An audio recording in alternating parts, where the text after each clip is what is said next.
Hello, everyone, and welcome to this episode of Ignition Time. Thank you so much for being a viewer and a subscriber.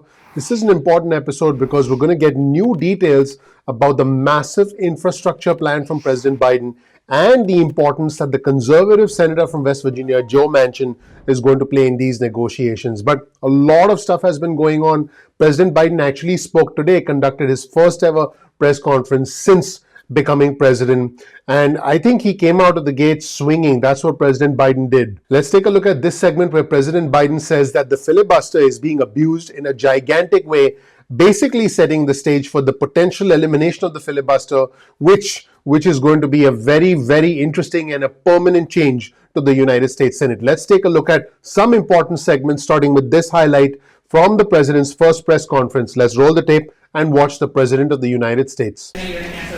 Filibuster. Filibuster. With regard to the filibuster, I believe we should go back to a position of the filibuster that existed just when I came to the United States Senate 120 years ago. And that is that it used to be required for the filibuster, and I had a card on this. I was going to give you the statistics, but you probably know them, that it used to be that from between 1917 and 1971, the filibuster existed. There were a total of 58 motions to break a filibuster that whole time. Last year alone, there were 5 times that many. So it's being abused in a gigantic way. And for example, it used to be you had to stand there and talk and talk and talk and talk until you collapsed. And guess what? People got tired of talking and tired of collapsing. Filibusters broke down and we were able to break the filibuster, get a quorum and vote. So I strongly support moving in that direction, in addition to having an open mind about dealing with certain things that are just elemental to the functioning of our democracy, like the right to vote, like the basic right to vote.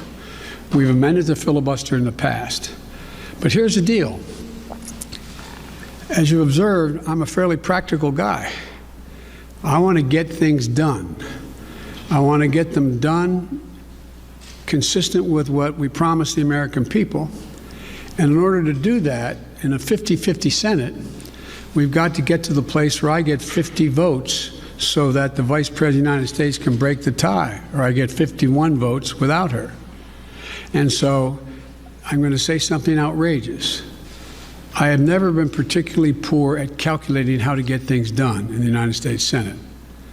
So the best way to get something done, if it holds near and dear to you that you like to be able to, anyway, we're going to get a lot done. And if we have to, if there's complete lockdown and chaos as a consequence of the filibuster, then we'll have to go beyond what I'm talking about. Yep, pretty interesting comments. Here's new reporting on your screen from CNN. What we know about the $3 trillion jobs and infrastructure plan that is going to be announced very shortly by the president. This proposal is going to be split up into 2 separate parts, if you will. The first part will be focused on infrastructure and clean energy. And the second part will be focused on what's called as a care economy, with a focus on domestic economic issues. And as the president was speaking, Joe Manchin, the conservative Democrat from West Virginia, was on the floor of the Senate speaking with none other than the Senate Minority Leader Mitch McConnell. Here's a tweet on your screen from Igor Bobik, who reports on politics for the Huffington Post. And here we have Joe Manchin speaking with Mitch McConnell on the floor of the United States Senate as President Biden was gearing up for his press conference. Now, some interesting comments have emerged from Joe Manchin. He was actually speaking with Burgess Everett, who's a co-congressional bureau chief for Politico. And here's a tweet on your screen from Burgess Everett, essentially quoting Joe Manchin. Joe Manchin says, pushing through legislation of this magnitude. Now, they're talking about voting here because that's another big area of contention. Pushing through legislation of this magnitude on a partisan basis may garner short-term benefits, but will inevitably only exacerbate the distrust that millions of Americans harbor against the US government. He's basically saying we need to think about the long term, and the Republicans and the Democrats need to work together. And he said there's plenty of stuff that both sides can and will support. It should not be a partisan argument. Manchin also said this: we can and we must reform our federal elections altogether. not as Democrats and Republicans, but as Americans, to restore the trust and faith in our democracy. And one of the things that Manchin said, which by the way is something that President Biden also talked about in the press conference that he just conducted, was this. Here's another comment from Joe Manchin. The notion of restricting voting to a single 8 or 12-hour time frame, which by the way is what the Republicans are trying to do. Let's say voting ends at 5 p.m. How are you going to vote if you're going to work till 5 p.m.? Which by the way is an interesting point that the president also brought up. So anyway, let's get back to Joe Manchin. The notion of restricting voting to a single 8 or 12-hour time frame is not indicative of how most voters live. Expanding voter access to the polls by requiring at least 15 days, including 2 weekend days of early voting in every state, will increase turnout. Now, the Democrats believe that the Republicans want to reduce turnout, and that's something they've been saying for a long time. Let's listen to what President Biden had to say about this. President Biden did not hold back. He said that the Republican efforts to curb voting in many states are, I quote, un-American and sick, and he compared them to the efforts of Jim Crow's laws that forced racial segregation in the South. Unbelievable. Strong comments from President Biden. Let's roll the tape and hear what the president had to say. What I'm worried about is how un-American this whole initiative is. It's sick. It's sick. Deciding in some states that you cannot bring water to people standing in line, waiting to vote. Deciding that you're going to end voting at 5 o'clock when working people are just getting off work. Deciding that there will be no absentee ballots under the most rigid circumstances. It's all designed, and I'm going to spend my time doing three things. One, trying to figure out how to pass the legislation passed by the House, number one. Number two, educating the American public. The Republican voters I know find this despicable. Republican voters. The folks out outside this White House. I'm not talking about the elected officials. I'm talking about voters. Voters. And so I'm convinced that we'll be able to stop this because it is the most pernicious thing. This makes Jim Crow look like Jim Eagle. I mean, this is gigantic what they're trying to do. And it cannot be sustained. And do everything in my power, along with my friends in the House and the Senate, to keep that from becoming the law. Is there anything else you can do about it besides passing legislation? The answer is yes, but I'm not going to lay out a strategy in front of the whole world and you now.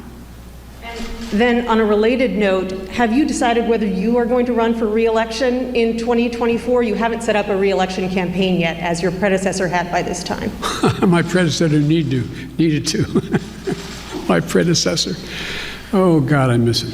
No, the answer is yes. My plan is to run for re-election. That's my expectation. So as you can see, the Democrats have their hands full. In fact, here's the headline of an article from CNN. Democrat divisions on Biden's agenda are broader than just Manchin. As always, you'll get a link to all of our resources in the description section below, so make sure you check that out. The article essentially highlights all the differences between different Democrats, not only Joe Manchin from West Virginia, but also Kristen Sinema from Arizona and other Democrats like Jeanne Shaheen, who have different opinions about how different things should be tackled.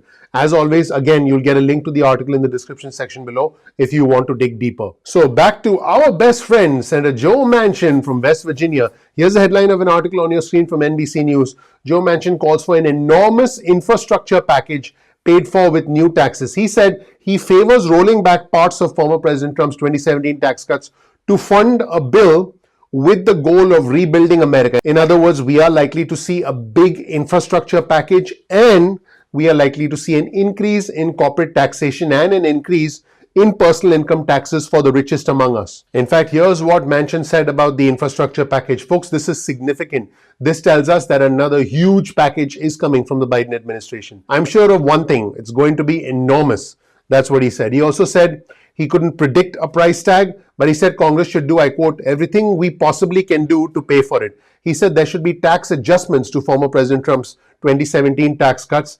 And he said that corporate income tax should be raised from the current 21% to at least 25%. And he said that the tax benefits in the Republican law, the 2017 sweeping tax law, were weighted in one direction to the upper end. Basically, he's saying that they help the richest among us. And he suggested an infrastructure bank. Yes, an infrastructure bank paid for with revenues, potentially a value-added tax that would be used to rebuild America. He said, I'm not afraid to look at other things. Basically, he says that we need to have a separate pool of money specifically towards building and rebuilding our country, paid for from taxes, additional taxes on the ultra wealthy. Well, the problem is there are some loopholes with the thinking from the conservative senator from West Virginia, Joe Manchin. And the loophole is he going to get 10 Republican senators to go along with his line of thinking? Because he says he's in favor of tax increases, but I don't think he's going to get 10 Republican senators to go along with that line of thinking. In fact, I'm not the only one. Here's a tweet on your screen from Igor Bobik, who is a politics reporter for the Huffington Post. And Bobik writes, he's been saying he wants tax hikes for a while, referring to Joe Manchin. The issue is he thinks he can get 10 Republican votes for it without reconciliation. In other words, the Biden administration is likely to do reconciliation again to pass this massive infrastructure package. Speaking of the infrastructure package, here's a tweet on your screen from Jeff Stein from the Washington Post, who summarized the NBC article that I showed you folks earlier. So the bottom line is Senator Joe Manchin, again, the conservative Democrat from West Virginia, supports an enormous infrastructure push, corporate tax rates that could go up from 21% to 25%. An infrastructure bank is what he proposed. And he's floated what's called as a value-added tax, which basically means the richest amongst us will pay more in taxes. And it could affect middle-income America as well. And he has criticized Republican reluctance to raise taxes. The question is, will we get 10 Republicans to get on board with Senator Joe Manchin's thinking? Now, I want to be completely honest with our viewers and subscribers. I understand where Senator Joe Manchin's coming from. There he is. What's up, Joe? And I understand where President Biden's coming from. There he is. What's up, President Biden? I can tell you that as well-intentioned, the noble intention of Joe Manchin is, I can tell you that there's one special place where the Republicans will be on board with tax increases for the ultra-wealthy. And that place is a special place called La La Land. With reality, there he is again. And if he wants to support the president, if he wants to support the majority of his Democratic colleagues, he's going to have to get on board again with the process of budget reconciliation, just like they did with the $1.9 trillion American Rescue Plan. That is where things stand, everybody. Thank you so much for watching. I appreciate you. This was the behind-the-scenes information about the politics and the dynamics of the infrastructure package. As Joe Manchin tries to talk with the Senate Minority Leader, Mitch McConnell, there's Joe and there's Mitch, as he's trying to essentially make things bipartisan. The reality is that we don't foresee 10 Republicans getting on board tax increases on the ultra wealthy, and that is where things stand. Thank you so much for watching. My name is Dr. Nitin Chhoda with Ignition Time. Please click the like button, please subscribe, please enable notifications. That really helps out the channel and that helps out the YouTube algorithm. I appreciate you watching. I promise to bring you the truth wherever the truth might lead us. For me, it's not about the red or the blue. It's about the red, white, and blue. I'm not Democrat. I'm not Republican. I'm American. We are all Americans first. Thank you so much for watching. Once again, just take a second of your time to click that like button below and also subscribe if you're not subscribed already and enable notifications. Thank you so much for watching. I'm looking forward to seeing you in the next episode of Ignition Time. Take care. Bye.